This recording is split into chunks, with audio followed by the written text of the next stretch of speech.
Good morning, everyone. Welcome to this plenary lecture. My name is Philippe Gollner. I work at PSL University in Paris, and I have the pleasure to chair this session. Our speaker this morning is Professor Xiaogang Liu from the National University of Singapore. And Professor Liu is going to talk about nanocrystals doped with lanthanide ions and about their applications. Professor Liu, the floor is yours. Thank you.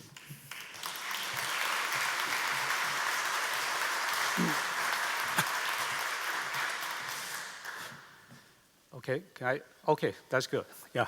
Good morning, everyone. It's really a pleasure to be back here in Tenerife. Actually, my third time over the past 10 years to this beautiful island. So every time I return, reminds me not only of the stunning landscape of this island, but also of its warmth and generosity of its people, and also its scientific community. So I want to begin by thanking the organizers, especially Jorge, and also your team, and for all the efforts that has gone into making this conference possible. It's wonderful to see many old faces, and of course many new ones gathered here to share ideas, also inspirations. So especially I want to thank Jorge for your very kind invitation, but also I remember, numerous messages, emails from you, almost every few days. But the ones that I remember is keep saying the shift must go on. Yeah, I feel I resonate, this almost every day. Our lives must go on, despite all the setbacks.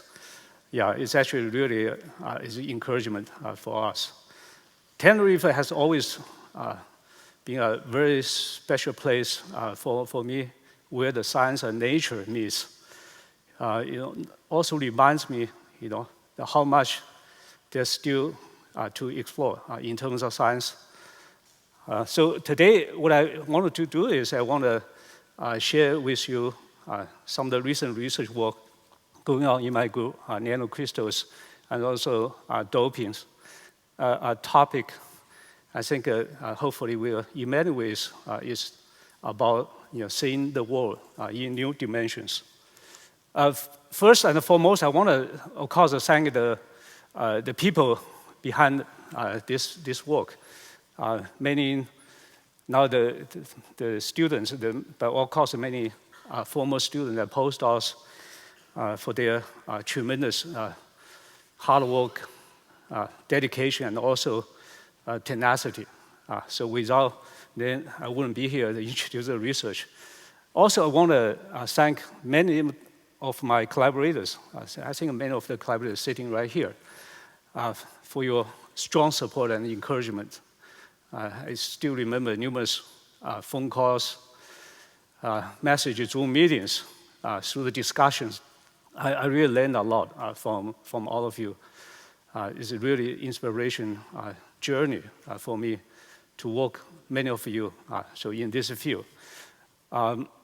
Lastly, of course, I want to thank the funding support from this funding agencies in Singapore.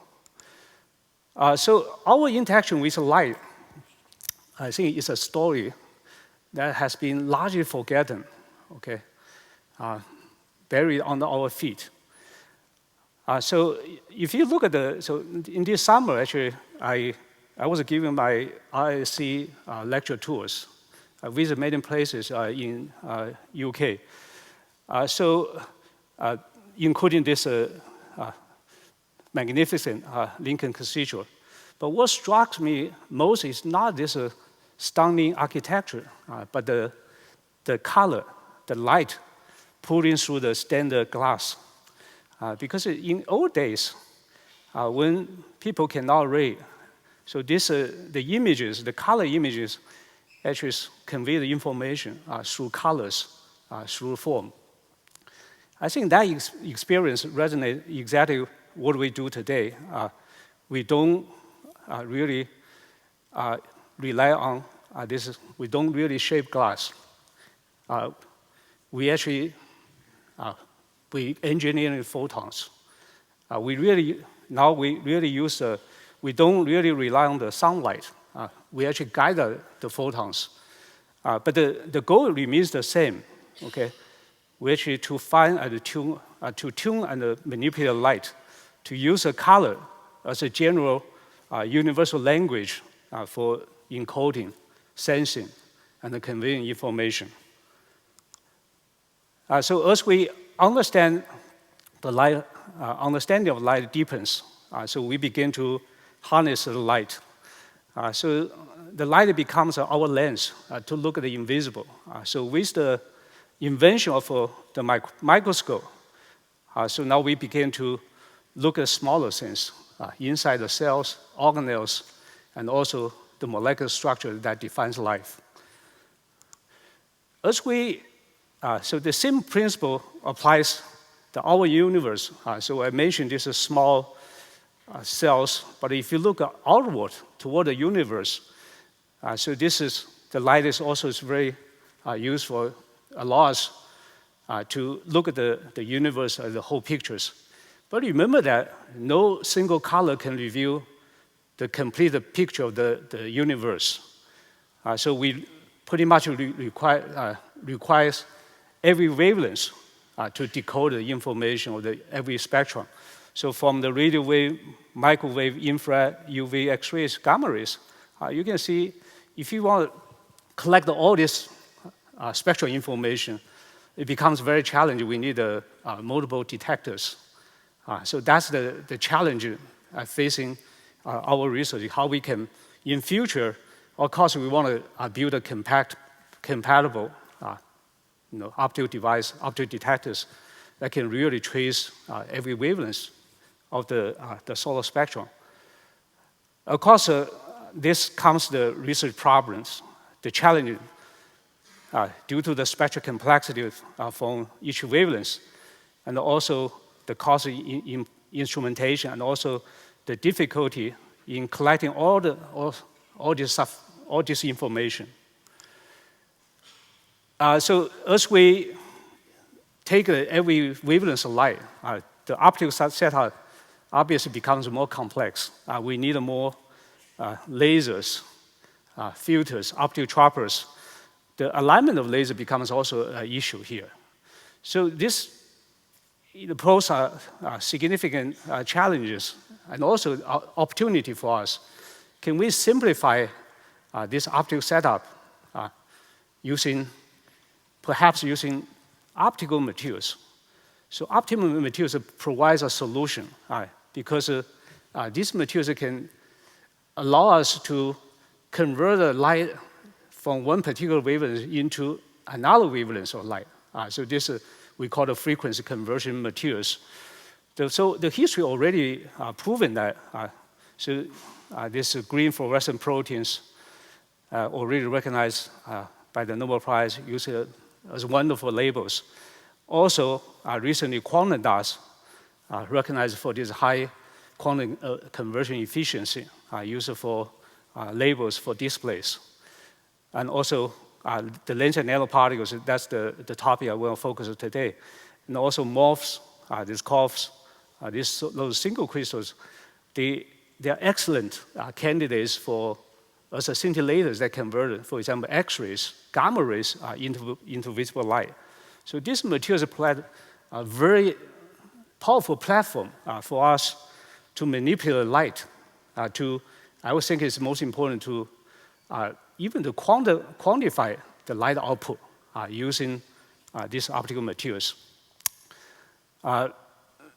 Among these optical materials, of course, I think the lens size, especially lens and dope nanoparticles, they're pretty unique class of materials because of their 4F electronic configurations. So these nanoparticles can really be used for not only to tune the luminescent wavelengths, but also they offer this is unprecedented capability to convert low energy excitation into higher energy output, known as a photon up conversion. So of course, these materials also, this is a materials that can really showcase materials design can meet quantum control. It shows the chemistry is a unique way to control the flow of light. Okay, so over the past almost 20 years since I moved to Singapore, the field, this lens-side luminescent field, especially up conversion, using this water cloud search, you can see, especially over the past few years, this AI machine learning comes in. The field becomes highly interdisciplinary. You can pretty much cover every field, from bioimaging, solar cell, photocatalysis, super resolution imaging, to any kind of fitting, where Jorge is working on this. So I will give you some quite old examples, but perhaps I want to, argue some of the challenge, the future work that we can look into. So this is the work we actually reported almost 15 years ago.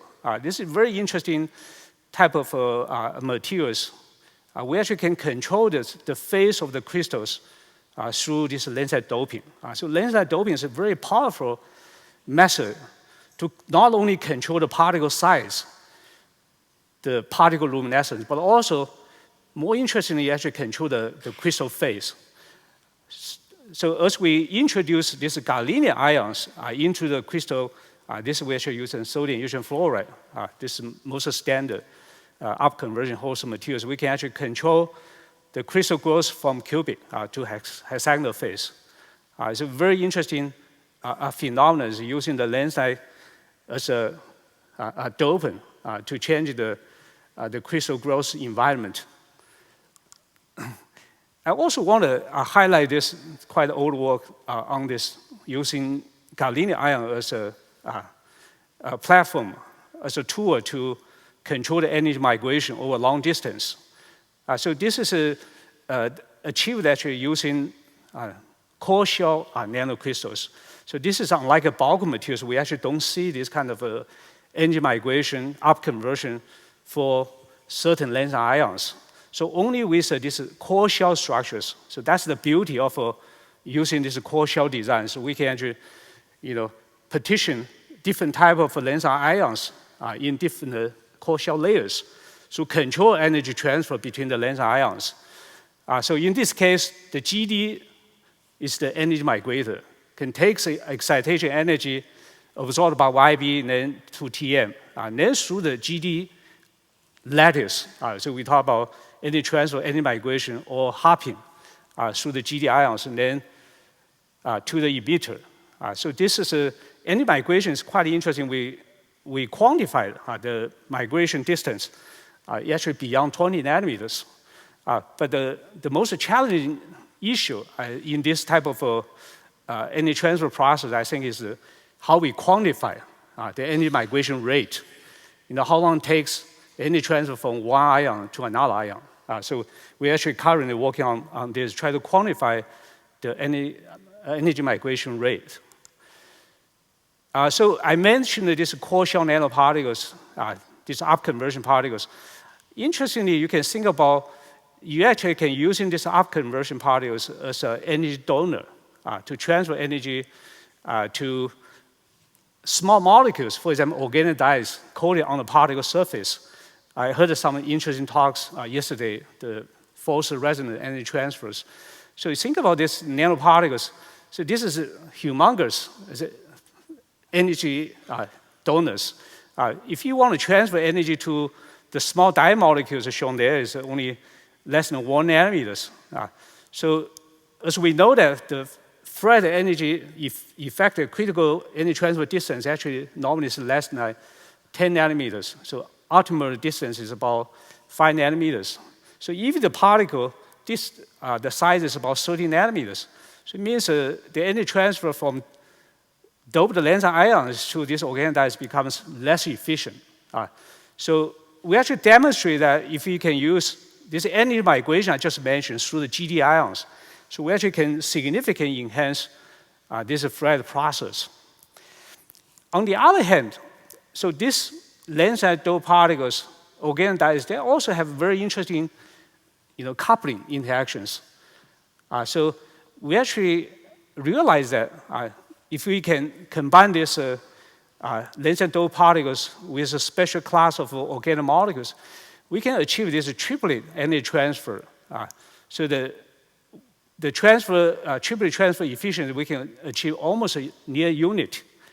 So we attribute this high energy transfer efficiency to this strong exchange coupling between the organic molecules and the lens ions. So this is very interesting couplings between the molecules attached on the particles and also the transfer efficiency and the transfer process. So recently, so this is the new work. Actually, this is I mentioned this newly, new work, but actually we had ideas almost 15 years ago. We had an idea 15 years ago. We started working on this. So after 15 years, we finally published this work. So this work is about how we can using this lens and dope particles to achieve electroluminescence. So why we want to doing this? Because for OLED, electroluminescence, organic-based OLEDs, normally the emission peak is very broad. That's the signature of organic emissions. So we thought about, can we tune the purity of the emission colors? Also, can we tune the emission wavelengths, make sure the emission is very sharp? So that's why we test this lens and dope particles combined with triphenylphosphine based the ligands.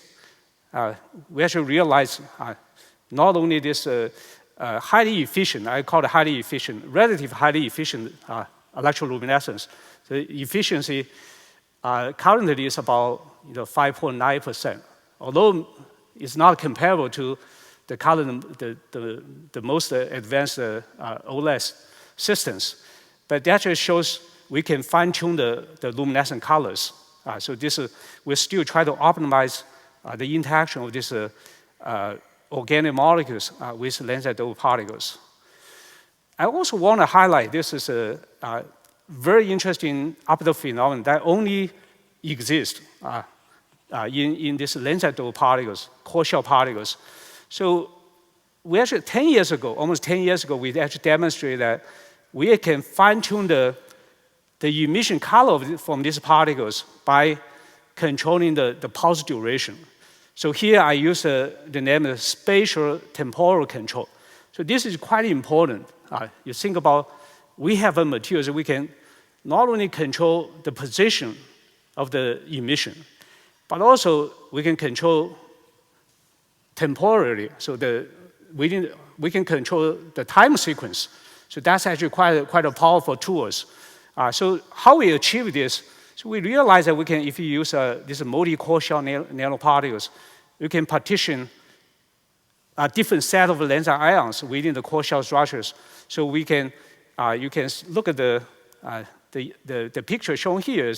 So this is so we disperse the particles in solution.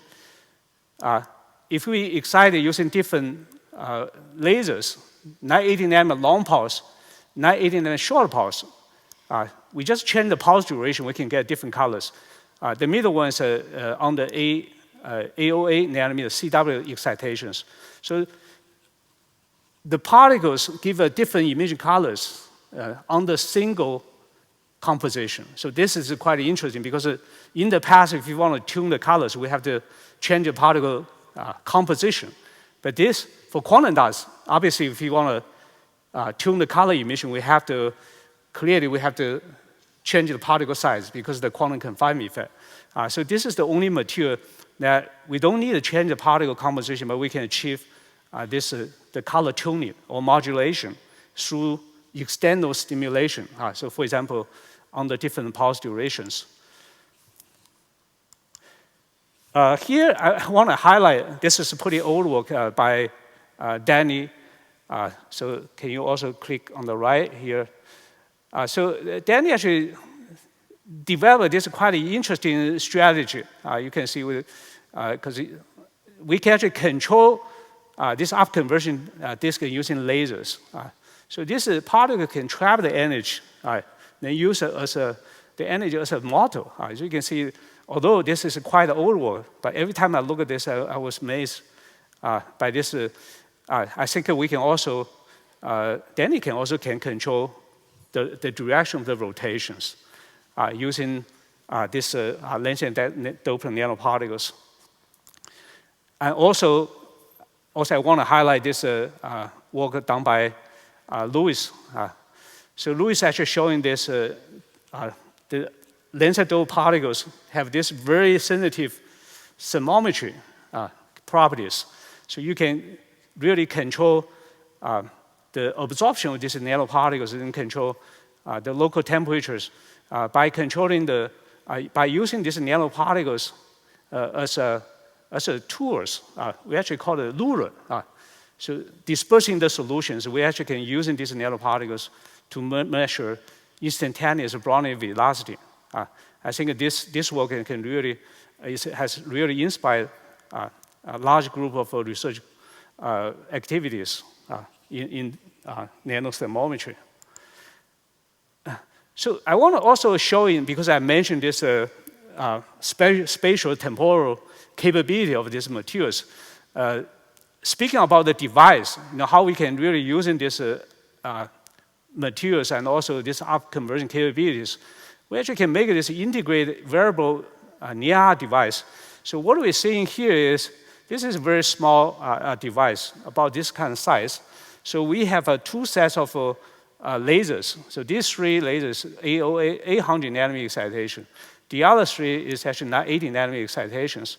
So inside here, we build these on-chip detectors. It means we can actually use this device to excite near-field light, but also we can in situ detect the light output. The detector can detect the emission in the near infrared range. So we actually can tune the emission wavelengths. So this actually showcases all these 6 lasers. We can tilt the angle to focus at different sample depths. So for in vivo studies, we can really attach to the skin, then tilt the angle, then focus at different sample depths. So let me show you, this is actually showing we have the LED light. So this LED light can actually really excite this to achieve the photon upconversion. I want to show you some of the interesting demonstration. You can see we're actually using some kind of skin tissues. Okay, so we have the laser source is underneath of the tissue. So the tissue is about 2 to 3 millimeters. So this is the laser upconversion particles. So obviously the laser we have 2 sets of near lasers. You can see the laser can penetrate through the tissue. But if you're using empty wire, nothing inside the wires, you can see we don't have the signal here. So it's a very sensitive in situ detectors that provides, I think it's a very good spatial temporal resolutions and ultra sensitivities. So we actually compare this to conventional photodetectors, spectrometers. So these give us a much better sensitivities. Okay, I want to move the topic to the optical nonlinearities, photon avalanche. So this becomes a very popular, very important research direction. So why are we interested in optical nonlinearity? Because if you compare the 1 photon excitation and 2 photon excitation, clearly you can see if you're using 2 photon excitation, we can focus the excitation volume to a single point. So that's exactly where you can achieve ultra small nanostructures. So this is a high optical nonlinearity is great for nanofabrication, especially for very small, very fine structures. So how we achieve this photon avalanche, how we achieve the high optical nonlinearities. So we can, for example, using two-photon microscopy, second harmonic generation, multi-harmonic generations. But so using conventional optical setup, as I already showed you, very complex. But also the nonlinearity we can achieve is, I would think using conventional optical setup, we can achieve about 4. 4 is already maximum. If you have experience with the optical setup. But what about using this laser doped particles? That's, over the past few years, you can see there's a lot of research activity going on. So we already achieved this nonlinearity beyond 50. So to further enhance these optical nonlinearities, so we took a slightly different strategy. We focus on materials. That's why I think materials is very important, important platforms. So through the soft-lattice reconstruction, so we actually achieve this ultra-high optical nonlinearity beyond 500. So I think I will leave this discussion to Jia. So he will give a more detailed discussion tomorrow around the noon time. I want to switch gear, talk about this another interesting demonstration of how we can harvest the laser luminescence. It's a method we call the X-ray luminescence extension imaging. So this is quite interesting because you think about the X-ray for X-ray imaging, especially for imaging 3D electronics. Okay, so conventionally we're using flat panel X-ray detectors.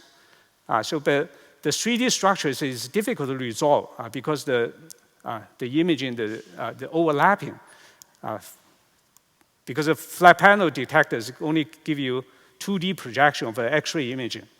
But if you're using this X-ray extension luminescence, in another word, we're actually taking advantage of this positional luminescent nanoscintillators. So we store the energy inside the crystal lattice. We assume the energy is stored in the traps. So using X-ray excitation. So the X-ray energy is stored within the lattice, within the traps. So this luminescence can last almost for several weeks. So from several days to several weeks. Here shows that after 5 minutes, the luminescence still, X-ray is switched off, but we can still see the luminescence. So we can store the luminescence within the particles. Then we can release the emissions by heating or using near-infrared excitations. So using this approach, we can achieve much higher X-ray imaging resolution. We can also stretch the materials like expansion microscopy. We can further achieve the resolution down to almost around 10 micrometers.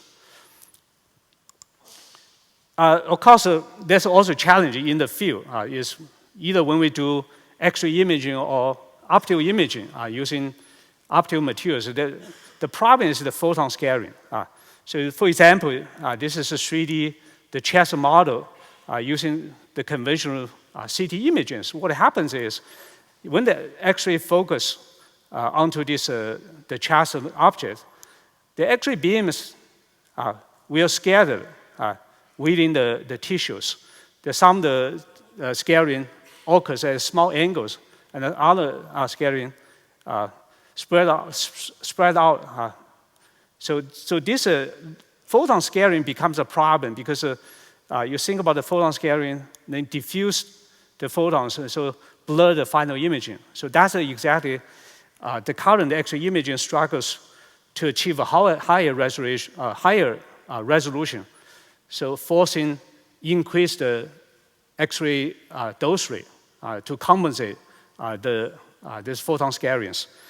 So I think if you go to the talk, my student, Muzhen, he's going to give this, using AI to solve this photon scatterings this afternoon around 5 a.m. Okay, so I also want to show some of the device, how we can integrate this nanomaterials, taking advantage of position luminescence to develop this is a very useful device. For example, this in vivo capsule dose meter. So this also offers a high spatial temporal resolution. So the basic setup of the configuration shown right here. So we are using this position luminescent materials encoded on the optic fibers. Then we have the dose sensors on the left and also pH sensor on the right.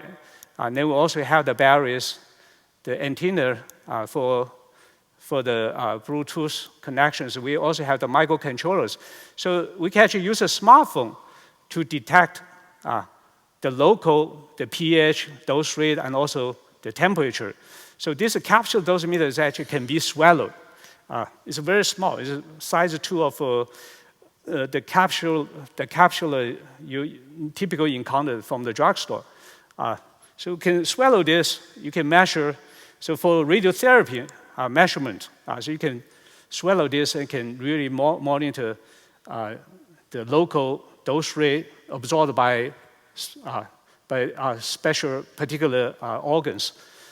So on the X-ray radiotherapy treatments. So I want to show you here, quickly show you the capability of this device. Yeah, so here we actually increase the dose rate. You can see the rating on the right here are 3 channels. So this is dose rate detection. This is a pH. This is temperature. You can see if you increase the dose rate from 25 to 30 to 35, we can clearly see the increase in the dose rate here. But the temperature pH remains consistent. So it's pretty. Those are just noisy baselines. We can also measure the pH increase by adding a drop of base. So here I show you, so the dose rate does not change, but the pH, okay, so you can see clearly there's a change. But also we see the slightly temperature change, perhaps due to the chemical reactions. Okay, I want to switch gear and then perhaps introduce some of the work I become interested over the past few years. Assistive technology. You know, can we harness the property, this optical property of materials to help the people with disabilities? So assistive technology covers, for example, the voice recognition, hearing aid, eye tracking, brain computer interface.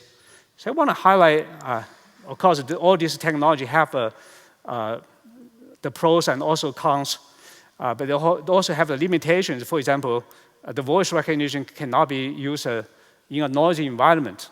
The eye tracking is actually, you have to move the eyeballs to the left or right. It actually become very tiring after several hours. So we actually developed this body-control mouse guard. So I think this interesting device, actually the first device I used to control the human machine interface and navigation of a wheelchair movement. So the basic principle is we using this mechanoluminescent materials. So under pressure, under biting, so these materials give the different colors depending on the composition of materials. So for example, if you're using two fiber arrays using 3 type of color emitting materials, based on the bite patterns, we actually can generate at least 21 different signal output. So using machine learning, we can really integrate this with normal functions. So I want to show, so this is normal activities, where I want to skip all this, control the wheelchair, making phone calls by the biting. So the biting actually can convert the colors into the different, convert the pressure into different color output, then send a different command. So I want to perhaps highlight this, the recent work, we call it the second generation OPAD, oral pad. Because the first generation has limitation, we have to bite, convert the pressure into different colors. So that's very complicated. But then we realized, why not we learn from the smartphone, iPad, because we use a finger to draw different patterns. Very straightforward. But for biting, with the finger, so we're using the tongue. So the tongue is actually a very flexible organ. So we are using the tongue to control, for example, this the wheelchair movement. So this is actually the first demonstration using the tongue to control the wheelchair navigation within a small confined space. So currently, we are also working on this. We're trying to build this flexible electronics. So the purpose of it, you can see the three, actually the four red spots here is the flexible electronics. We actually want to, for user to wear, to understand it. This is actually for older people. Actually, my mother recently diagnosed I think it's Parkinson's disease. So he cannot walk like a normal. So he normally have short steps, often fell down. So I think we can really using this kind of device to monitor, how users walk normally. So if the patient has diagnosed some disease, for example, the doctor prescribes some drugs, how much the patient recovered. So we actually can, using this kind of imaging process to analyze, how much improvement. So we can quantify the improvement from the scale from 1 to 10. So this actually, using this wearable electronic can collect a lot of information. We also try to build a device, for those with visual impairment. So for those blind people, normally is how to walk. Normally, it's actually very challenging, okay? And how to, for example, there's another two tasks, how to grab the object on the table precisely. So the precision, then plus how we can, the people, how, navigate outside. So that requires the technique. So for example, we have come up with these ideas using this electron ring, can measure the pressure.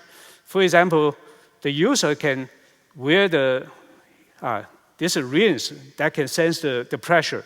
So if the hand is very close to the object on the table, then give a certain pressure, I can trigger, it can tell you this is in a very close distance.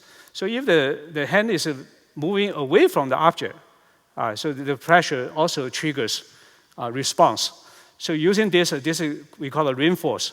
But also this kind of device also you can wear to the feet, to use that to guide the user without any other assistance, become more independent.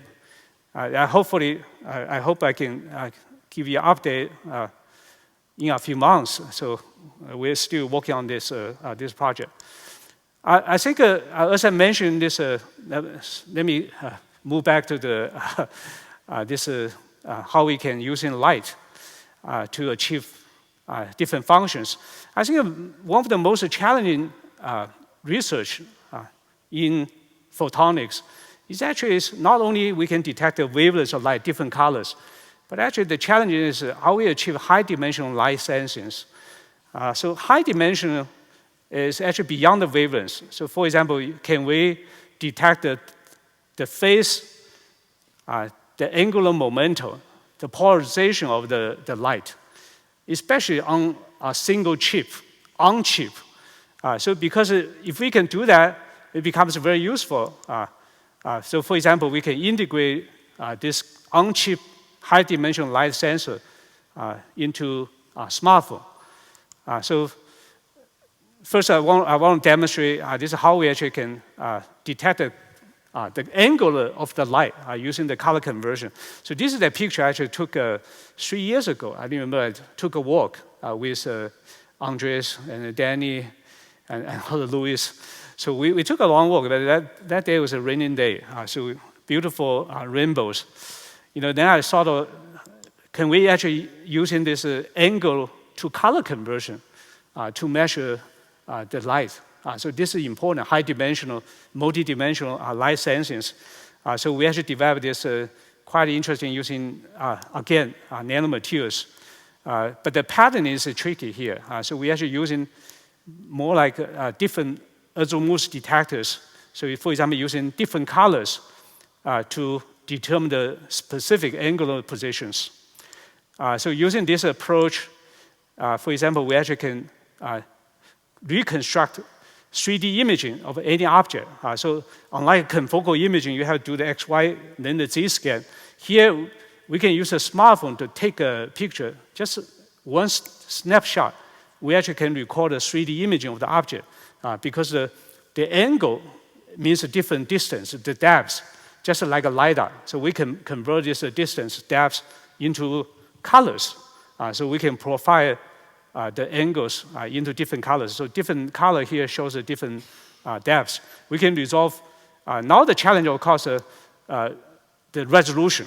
So the approach is good, but the resolution is not good. Because the resolution depends on the pixels. So the fabrication, 3D printing becomes very challenging. Okay, so let me move on here. Okay, so as I mentioned, this high-dimensional on-chip spectrometers, I think in the future is, you can think about if in the future, if we can develop this on-chip smartphone, means not only we can take a picture, use our smartphone, we can actually quickly identify the materials composition because we can collect the spectral information. So this is very useful because, for example, you walk into a grocery store, you want to buy some apples, vegetables.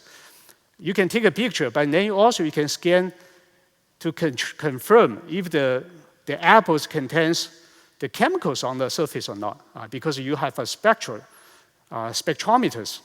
So this gives us a very powerful tools. If you're running a chemical reaction in the lab, you can quickly analyze if the product is formed. You can actually using this smartphone spectrometers. So we actually demonstrated this a couple of years ago, actually last year, using lens doped particles to encode the different wavelengths or different images to achieve this proof of concept. But I think it's still a long way to go here because how we couple with a smartphone, we need to build our libraries. Okay, so the lastly is a high-dimensional light sensing. So how we can combine the wavelengths, the polarization, the angular momentum, all in one set, one single shot. So this is very challenging. So we currently taking advantage of this photon scattering. Hopefully, we can integrate these three parameters in one set on chip. So actually, we come up with the name optical scattering for compressive all-field reconstruction. So interestingly, this gives me this Oscar, this name. So very, very interesting because I know Oscar for many years. I didn't realize his name has another meaning. Actually provides a solution for my research. Okay, I tried very hard. Louis, I also think about your name, it's Danny. But it turns out Oscar is the good name. Jorge also thought about your name. Okay, so I want to end my talk by showing this slide here. This is a picture our Earth taken almost 35 years ago from the spacecraft, showing that the Earth is just a pixel scale light intertwined with the time and the space.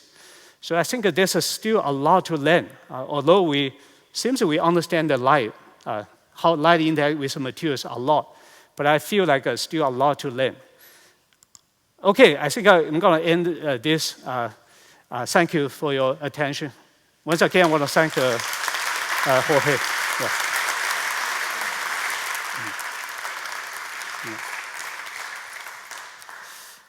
Thank you for this very nice, very inspiring talk. We have time for questions. So please, do you have comments or questions?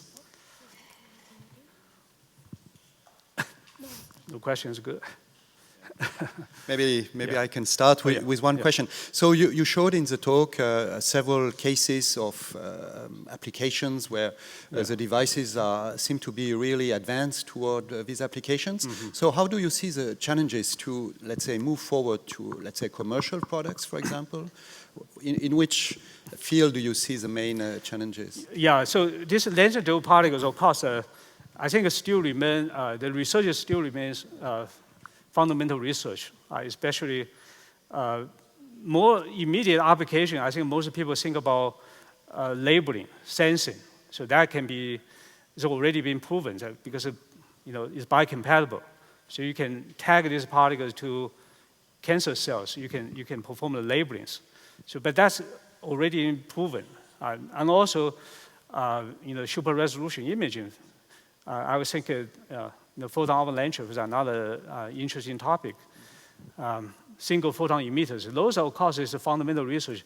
But I think to solve the real challenge for commercialization, Jorge is actually already developing this anti-counterfeiting tags. Yeah, so this becomes quite a useful applications. But I think but I'm not worried about this, real applications. I think the fundamental research always drives potential applications, like every other field, Yeah, so I think the more interesting discovery we have, I think eventually will push the frontier of our research. Yeah. Okay. Yeah. Thank you. Any other questions? Yeah. Yes. Dan? Yeah. Thank you for the talk. So my question is about the results about that capsule that is able to measure pH and temperature and things like that. Yeah. Is bias or cross sensitivity an issue in that case? I mean, how do you know that the change that you are measuring is due to temperature and not to pH, or vice versa? Yeah. So the temperature, you're talking about the crosstalk between the temperature and the pH, right? Or any other parameter. We actually can do control experiment. We can control experiment, at least normalize the signal, for example, for pH, because sometimes, actually, the device we designed is actually we have different functions that will not interfere with each other. But even we can do control experiment. At least we can normalize. We can benchmark with the control experiment to remove the noise or those unwanted interference. Yeah, so that's no problem. We can do that. Yeah, so use now, especially AI, we can really generate a lot of data, and then use the data, machine learning. We can get rid of the noisy or the background interference, for example. Yeah. I see. Thank you very much. Other questions? Okay, Luis. Yeah. Thank you, Xiaogang, for the very inspiring talk. My question is about that OLED that you show, with in which you play with the energy transfer between the organic molecules and the lens. Yeah. So, do you think that the efficiency of the device could be improved in order to be an alternative in the future for the actual products? Yes, I think one of the reviewers always they actually comment they don't feel this the efficiency is high enough, although we actually solve the problem of purity. Okay.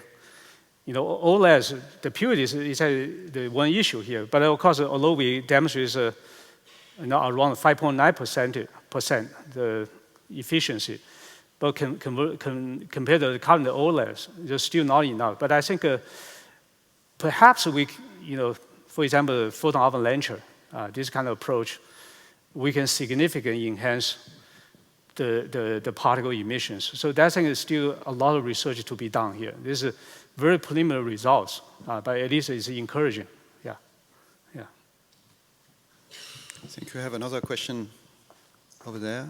Yeah. Xiaogang, thank you very much for this very beautiful talk.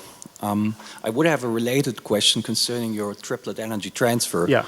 I mean, in the OLED community, currently many people focus on TADF emitters, and especially those multi-resonant TADF emitters to shrink down the full width. Yeah. Now, they usually have high internal quantum yields. Yeah. So would that be an option to make use of that concept in a similar fashion like people think of hyperfluorescent approaches in OLED technology now, so that you make use of an energy transfer to lanthanides to keep a very sharp line emission and then check if the performance supersedes what is commonly present for hyperfluorescent OLED devices? Yeah, it is possible. I think, of course, we were also working on that. So I think but here, at least a demonstration showing that the triple energy transfer, from the organic to lens size can be very, very efficient. So of course, there's other issues. I think the device configuration, there's a lot of issues. So that's why the device configuration becomes a challenge. But I think you mentioned the TADF. Yeah, that's also, we can think about how we couple this, the materials. But we have to engineer the energy levels with the lens size. So that becomes a tricky part. But even this is we call preliminary results, but it actually took us, as I mentioned, 15 years to finish the project. Yeah. Thank you. Other questions? So if not, let's thank the speaker again. Thank you.